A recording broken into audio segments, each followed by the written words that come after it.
Hey everyone, Sycra here, and today I'm joined by my wife. Hey everyone, Faya here, and today one of us thought this was a good idea. Yeah, it was me. I don't know, I thought maybe it would be good to have two voices, because otherwise it's just me. And anyway, I'm doing some figure drawing here in pen, and I figured okay, so maybe the idea of the second voice isn't just because I don't have to talk as much, although that is a reason.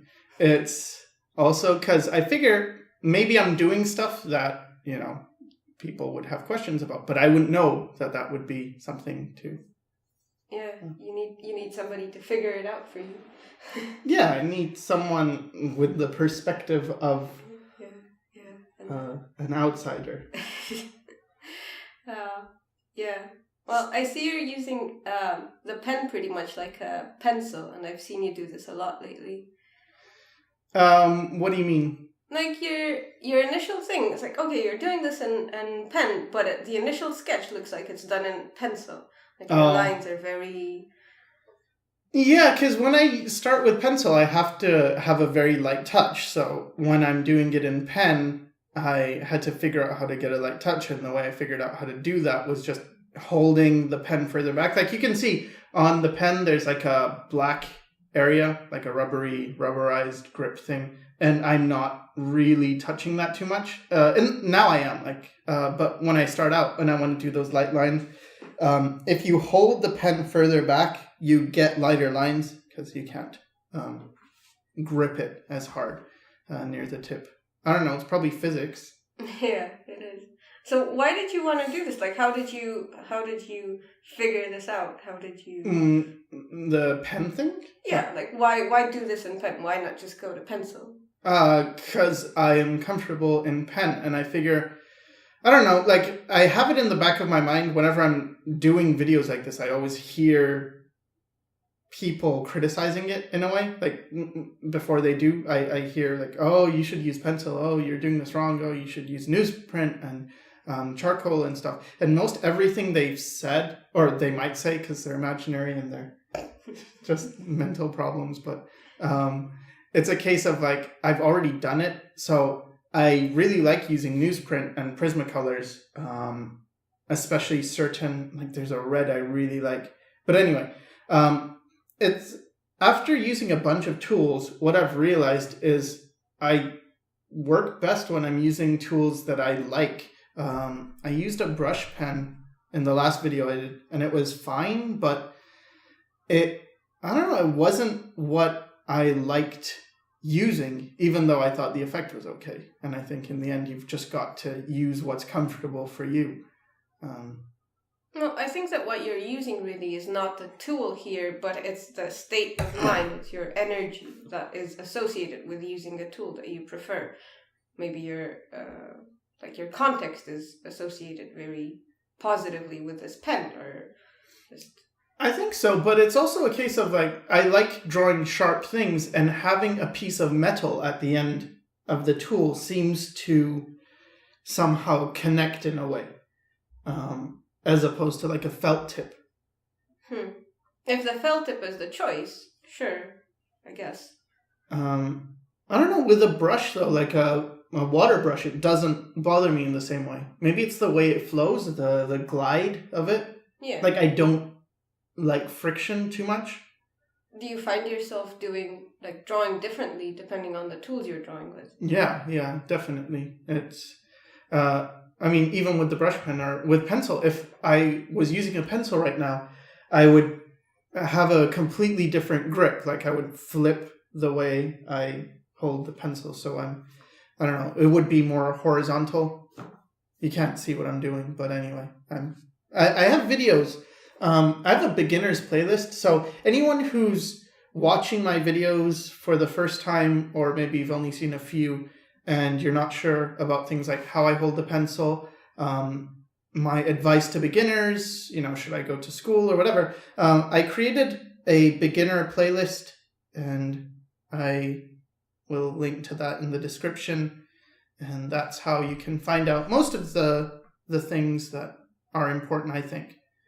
For a beginner to know. No, this isn't really trivia either. It's oh yeah, how do you hold a pencil? It's not just a curiosity. I feel it's quite important, and it's not stressed enough because it's not cool. Oh, how you hold a pencil? Who wants to do that?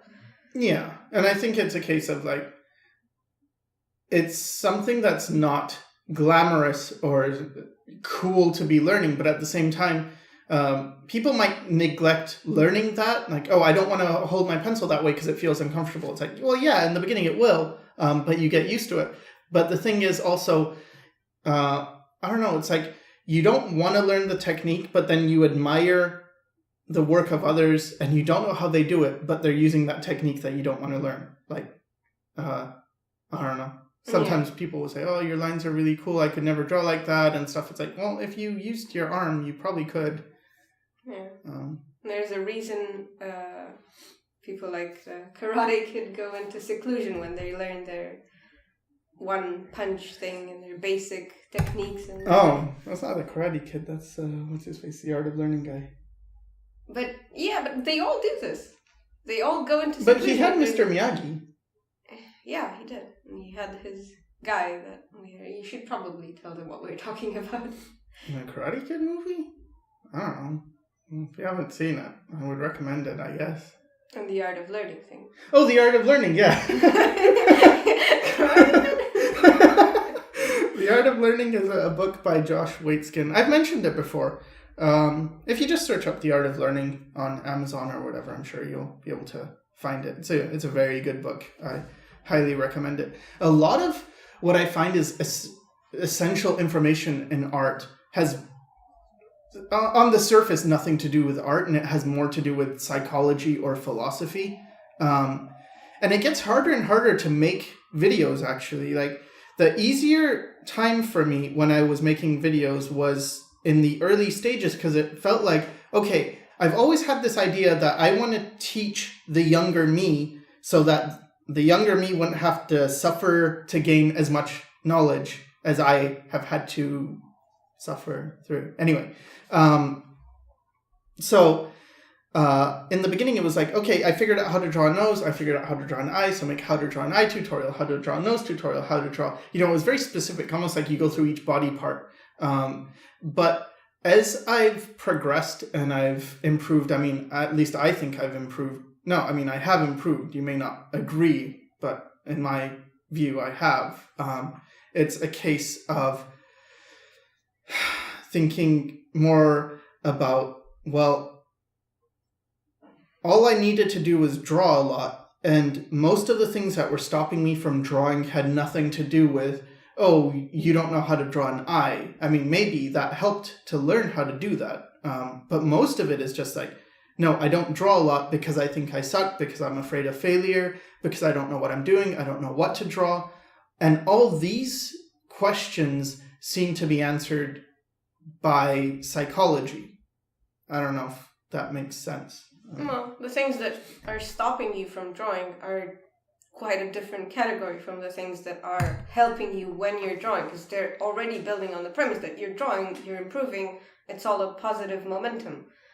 But when you have things like inertia and motivational issues and stuff, you have to deal with those. And those tend to have nothing to do with art.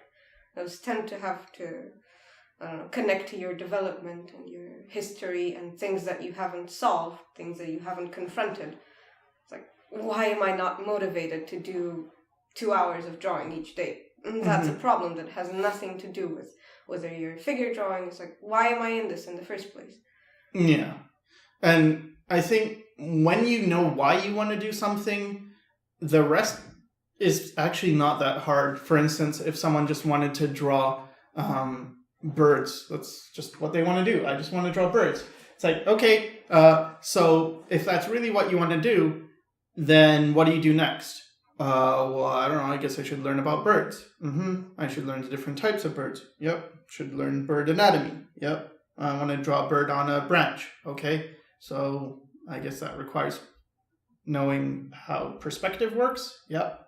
Like, it's pretty, I'm not saying it's, like, I don't want to trivialize how difficult it is to learn things, because it can be very difficult at times. But it's more that these aren't nearly the hardest questions to solve. I think it's much harder to for instance, not draw for yourself. Maybe you did have an idea of why you wanted to draw, and then you practiced for many years, and you ended up finding work, and you ended up drawing for other people, and then eventually you forgot why you wanted to draw in the first place, and then you're asking, what do I do with my life?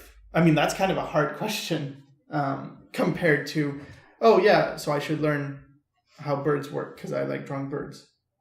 Yeah, you have to answer some questions that go beyond where do I find this information and stuff. And like all the information that you need to get is within yourself, and you need to keep confronting it and keep asking yourself, because it's not going to be an answer that you're going to find and 2 days off and then back to work and I have the answer now.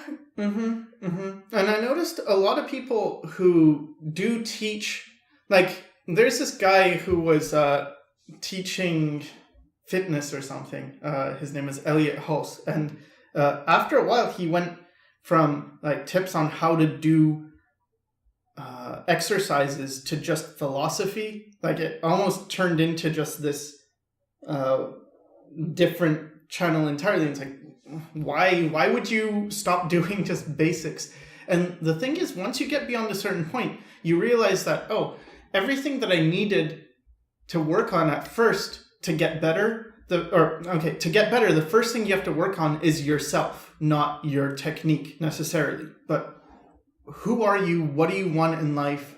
Where are you going with this? And I see so many, like recently, I keep being confronted with a few painful truths, and they concern a lot of things, but one of the big things is just this industry that we want to get in. And I never really spent a lot of time in the industry. I did, I suppose, work in it for a short time, technically, but never for like a gigantic studio. But what was surprising to me, because I always thought, that would be cool, or I should, I guess. Just seeing people who had jobs that I thought were the cool jobs, and then going behind the scenes and actually talking to these people and finding out that they don't really like that work. And it's in studios that are like, wow, those are cool studios. They have a lot of facilities. You get paid well and stuff. And it's like, but these people don't seem to be following their passion. And in some cases, they seem to be losing themselves. And I don't know, it struck me as odd because it's like they were trying to do what I'm doing now, or they are trying to do what I've already done. But all I could think of is like how cool what they were doing is. And I don't know, it's really surprising to me how many stories I'm hearing of like people in art jobs who are just not too happy with their jobs. And I don't know, I was seeing a few tiers, and tiers, T-I-E-R-S, not tears as in T-E-A-R. Well, that too. Yeah, actually, that's true. I saw a lot of tears. But of problems, like there were the industry problems of people who are very good artists, and then they were in studios that seem to be really good. And I guess there are people who are okay with this and who don't mind, but I heard a lot from, or at least I've been hearing a lot recently about people who they're not really happy in the dream job, or the job you would think is a dream job. And then the next tier seems to be people who they're good, but they're not like super good. Like I would say I'm around this level, like a mid-level artist, and you can't really get in the huge studio dream job yet. And so you're chasing, or at least I used to do this, chasing more, mid-tier jobs, but they tend to pay really badly. Like I'm talking about, it's not odd to get paid $100 for a job that takes you 2 weeks to do. And let that sink in. Like that's not weird. That's kind of normal at the middle, seem like, because mid to low tier, I suppose. I guess middle tier would be more work in the industry, but you're not like the concept artist guy. You're more like, I'm an animator, or I'm doing rigging, or I'm doing roto jobs, or jobs that are in the industry but aren't necessarily nice in a way. And those people seem to tell me, I don't draw much and I should draw more. And that seems to be the recurring theme. And then below that is like, no, I'm not good enough to, for instance, just do an awesome piece in a day and get $100 a day. Because if you're getting $100 a day, fine, that's fine. You can live off that. But if you're getting $100 a week or every 2 weeks, that becomes very difficult. And those jobs are very hard. And those also seem to correspond to like DeviantArt commissions, where you're getting maybe $5 for work that took you a couple of hours. It's like, that's not even close to minimum wage, at least in North America. And then the lowest tier to me are jobs that are from people who are teaching art, but they never were good enough to pursue it professionally, so they ended up being teachers. And what I notice about this level is there are some people who are nice, and some people who are even, they had professional jobs, but then they just weren't feeling passionate anymore, and so they decided to go teach. There's those, but those seem to be the rare exceptions to the rule. It seems like what I hear more of are teachers that sort of are very sure of themselves. They say things like, you must do this. For instance, I could imagine a lot of those teachers saying, you cannot draw with a pen. That's wrong. You should be drawing bigger. You should be using charcoal. And they're the ones that tend to also be a bit bitter and maybe not the best for advice. So I don't know. Trying to get to the bottom of this, like, how do I give good advice to people if that person says, I want to get a job in the industry, and then it's like, what do I say? Because I don't know, I'm stuck in this. So I'm thinking like, well, I should just teach technique and not really comment too much on what's behind like the realities of the job. But what do you think? I don't know. I think that a lot of teachers end up teaching as a last resort job. And I think as a student, it's not really good to be on the receiving end of that type of education, because it's very biased. It's very, I don't know. I'm not, like, them living vicariously through their students would be a good option. But most of the time it's just, you can't do this because I tried and I failed, and I'm telling you it can't be done. And at that age, it's very toxic, I feel. But at the same time, you're not just a victim as a student. You shouldn't let them get away with just giving you information without asking for explanations, because it's good for them and it's good for you to be challenged. It's like, you can't draw with a pen. Why? What's the purpose of this? But the problem is with a lot of teachers that I've seen, they end up taking it personally when you ask for clarification. They feel attacked. It's like, because I say so, because I say, you have a problem as a person, not like the teaching is a byproduct of that. Your bad methods are just a byproduct of your psychological issues.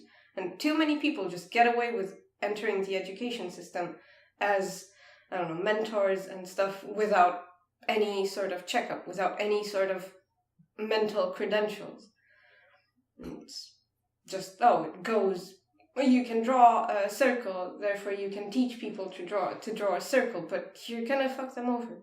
Yeah, and there's so much information that's out of date. Like, so recently I was told that some teachers are saying, they're telling their students, you have to use a Mac and not a PC because everyone in the industry uses a Mac, and PCs aren't used, or PCs are used in America but not in Canada. You must use a Mac, and you have to go out and buy a $3,000 Mac.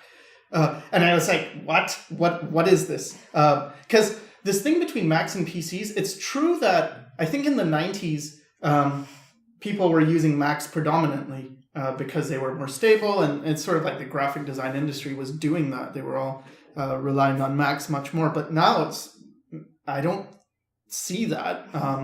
I mean, Craig Mullins gave up his Mac to use a PC. It's like there are plenty of people using PCs, but even so, like $3,000, really? Like for a student. Yeah, for a student. That would buy you a 22 HD Cintiq for $2,000. Or you could just get a new courses. Computer for $700, and then atelier courses or like the amount of instruction you could get from a professional. Like schoolism is what, 100 something a year, something like that. It's like become extremely inexpensive. Yeah. But even if you bought the most expensive tier is $1,000, and you could get 3. Yeah, and it's just the amount of insanity for $3,000. Well, in Romania, you could live for a year, no problem, food, everything covered. Yeah, and just practice on your own time and with resources that you can find for free online, which this is one of them. And it's like, think about it from the teacher's standpoint. How far removed would you have to be from the reality and the times to keep reiterating a fact that was true 10 years ago? And no, 20 years ago. Or 20 years, even 10 years ago. It's yeah. like 10 years ago, you need to be thinking forward, not backwards. You think, it's like, you get an educator who's so stuck in their own time and hasn't really connected with a nowadays realities that is not going to give you good information and is going to mislead you. Yeah, and like I remember in animation school, there was one of the students wanted to be a concept artist, and she showed this picture of a piece that I know who painted it, and it was painted in 2D, and she showed the teacher, and the teacher looked at it. It's like, oh yeah, that's 3D, and you have to learn 3D to be a concept artist. There's no 2D concept art anymore.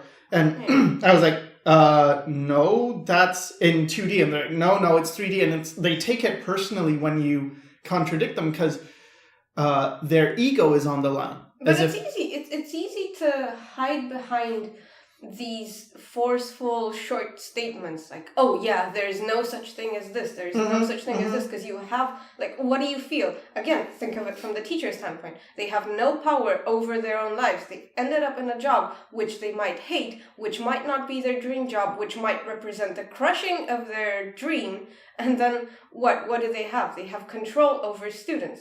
They have force, they have power, and they're gonna use that power to gain something for themselves, feel better about their lives.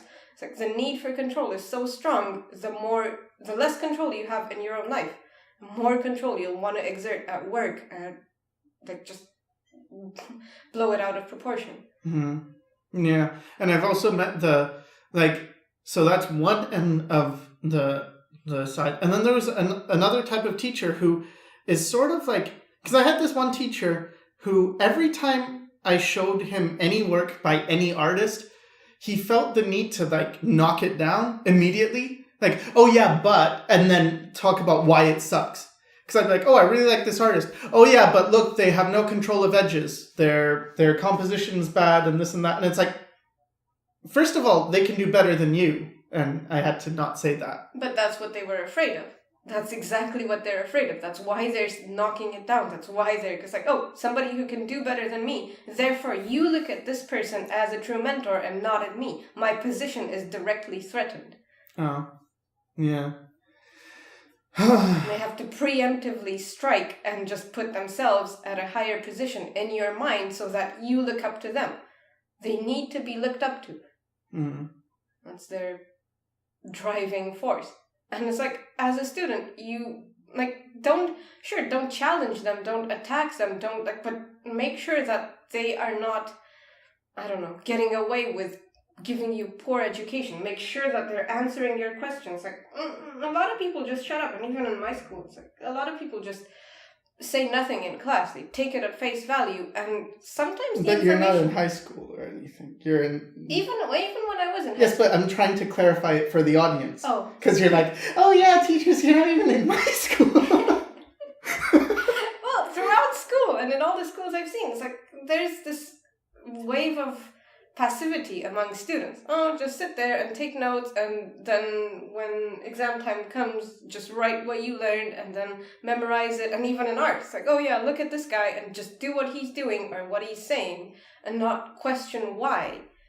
What are you going to end up with? A bunch of copycats. You're not going to find your own style of art. You're not going to find your own path, which is really important. And I think one of the things that I see a lot, which is also a bit sad, is this idea of, I want to be an artist and I want to make money, and I want that dream so badly that I will not worry about whether I'm actually doing what I like. I will not worry about whether I'm being exploited, whether I'm, working on a project that sucks. It's just like, no, I know this isn't good. Like this really, it's like, no, you gotta play by the rules. Because if you don't, we won't hire you for the next thing or the next thing. And it's like, It's always this thing held over your head. Always this threat of, no, we're gonna take this away from you. But you don't, if you just thought about not having it in the first place, because that's how you start out. You start out having nothing. Everything that you get is a gain from the point that you started.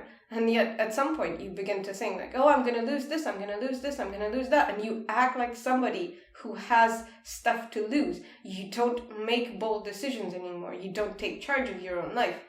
But it's kind of threatened in a way where people will say, the industry is a small place, everyone's connected. If you piss off this art director, he's friends with all the other art directors, and you will never get hired again. Of course, they're a cast. They need to stick together. This happens even when you think about, lawyers or other, public workers. They will stick together. They will never, like policemen, they will always stick together, even not abiding by the law.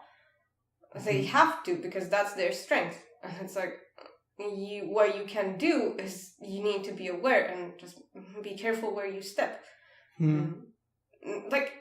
Okay, fine, you're doing this for the money. Your sole purpose is money. But is this really true? Because if this is really true for somebody who's doing art, okay, fine, I have this skill. I have this dexterity. And it's just dexterity. It's not art. It's design. Kind of like Feng Zhu. At least, okay, so from his standpoint, he's not doing art. He's not interested in doing art. Therefore, he can do it. He has the stamina. He has the determination because his motivations are clear to him. It's like, he's in this for the lifestyle, for the money, for the prestige, it's like none of this. But he also likes that type of work. Exactly, but he likes it. Exactly, but he is clear on what he likes. He never goes in with oh yeah, I'm just gonna do art. It's like he keeps saying it, and he can have the strength to say it. I am not doing art. We are not doing art here. If you want to do art, this is not for you. It's like this needs to be clear to you, whether you want to do art or whether you don't want to do art. Because if it's not clear to you, you will crash. Somewhere along the line, you will crash. You'll have 2 kids and a family and a dog and a house and a mortgage and whatever, and you won't be able to do it anymore. It's just, these are the consequences of not knowing who you are early on. And if you're starting out and if you're in high school, this is a good time to know yourself. Yeah. I don't know. It's a thing of, I wonder, how self-aware was I when I needed to be, in school? Because I'm old now. I'm reaching middle age, and I don't know, I'm still learning stuff about myself, but I don't know, it seems like if you want to do it for the money, it makes a lot more sense to me to do something other than art for the money and then do art for yourself. If you really want to do art for yourself. If that is, because that's not true for everybody. I feel like a lot of people who are in art are fine with not doing art. And it's like, okay, you want to be in the system. You want to be a part of this machine. It's like, okay, so you go for the jobs that you are able to do. You get and you do the rigging, and you do it's like, that's fine. But know that about yourself and act accordingly. Don't be uninformed, misinformed, misled. That's where the danger lies, I feel. Yeah. So, I don't know. I should talk about what I'm doing again. I start usually with the heads. I know I'm not supposed to start with the head, and I used to start with big gestures. That's harder with pen unless you're doing like smaller, just gesture. If you want your drawings to get very sloppy, or at least I don't know a way to do that yet. But I found when I start with the head, it's easier. And this is something you find out like over time, just doing it a lot, you'll find out like, oh yeah, I know this is the way you're supposed to do it, but it actually works better for me to do it this other way. I think that's all perfectly legitimate. I don't know. Anything that works. Yeah, I think that's a big part of it, is just do what works for you, but you need to have the experience. And for instance, if you're just starting out though, and you haven't experienced a lot of things, and then you're like, well, I only like to, because when I was starting out, what did I use? Well, I drew with pencil on lined paper, because that's what I had. And sometimes printer paper. So it's like, well, okay, so that is your medium, I guess? Like, oh, and then if I was coloring, I would use colored pencils. And I remember how scared I was about paints. Like, I was really intimidated about a brush. It felt like, oh, wow, no, I can't do that. That's really hard. I think that's not a good place to make a decision about what you like to use or don't like to use. Also, what you like to use changes over time. Like, I didn't like using pen for a very long time. I actually hated it. I really liked pencil, and I did not like pen. I didn't like the permanence. I didn't like the lack of range. I didn't like how it didn't look sketchy enough, it seemed. It seemed you had to be much more precise and much slower. Yeah, but that wasn't an informed decision on your part back then. Yeah, so I do think it's important to learn as much as you can, like try as much as you can. And then after a while, you'll start to see patterns. You'll start to see, well, I like this because of this. And sometimes what I would end up doing when I was younger is sort of listen to teachers too much and get kind of convinced into things. Like people would say, oh, charcoal's better. And then I think, because I respected the person who was saying that, I would think like, oh yeah, charcoal's good. Like, for instance, don't run out and just buy the pen I use and then try and be me. Because you don't use the tools I use. Sometimes, but for different, outcomes. Yeah. Because I took your pens. Yeah, you took my pens, but you took the ones I didn't like those colors anyway. Yeah, but sometimes the tools are not, you can use the same tools, but in different ways. So, again, so long as you're aware of what you want out of them. Because we want different things. We've used the same Copics differently. We've used the same toned paper differently. We've used the same, we had the markers and we split them almost down the middle. Yeah. But, I guess the idea is experiment in order to learn what the tools are. And try not to be limited by inexperience in terms of, I don't know, I've never used it. Well, use it. Yeah. Or don't dream about it. Like, one day I'm going to do this. I'm going to pick up paints and use paints. It's like, just... I'm doing that. Are you? With the oil painting. Yeah, I feel like, it would be a waste of materials to start oil painting at this point. Okay, I have a digital medium. Why not do as much as I can with that? And I still stand by that. But, for one thing, I thought that was a big point that your Pointy Chin series made. It's like, look at how long this middle phase is going to be. And I thought, I, for one, got a lot out of it just looking at that. It's like, well, I looked at that when you were just doing it without sharing it on YouTube, but I thought, this has great value for people who are learning. Like, don't be discouraged by the time it takes, because I feel like this happens a lot. You'll think, you've done a few hundred sketches and you think you're ready. You think this is it. Or a few thousand. Like, even a thousand drawings is not a lot. Yeah. It's really not. And if you think it is, no. Like many, many thousands of drawings. Yeah, if you count before doing them, it always seems like a lot. And if you count after doing them, when you count the pages and you multiply by the number of drawings, it always seems like a little. Yeah. Like even on this page, 1, 2, 3, 4, 5, 6, 7 now drawings. It's like, well, 7 drawings on one page this isn't a lot to do 1,000. Yeah. I don't know the math, but 1,000 divided by 7 is a number. And you take that number and it's not much. Yeah, if you think about it, you're not even doing the super quick ones. You're not even doing It's the 2 minutes. 30 Like each pose is 2 minutes. Yeah. But yeah.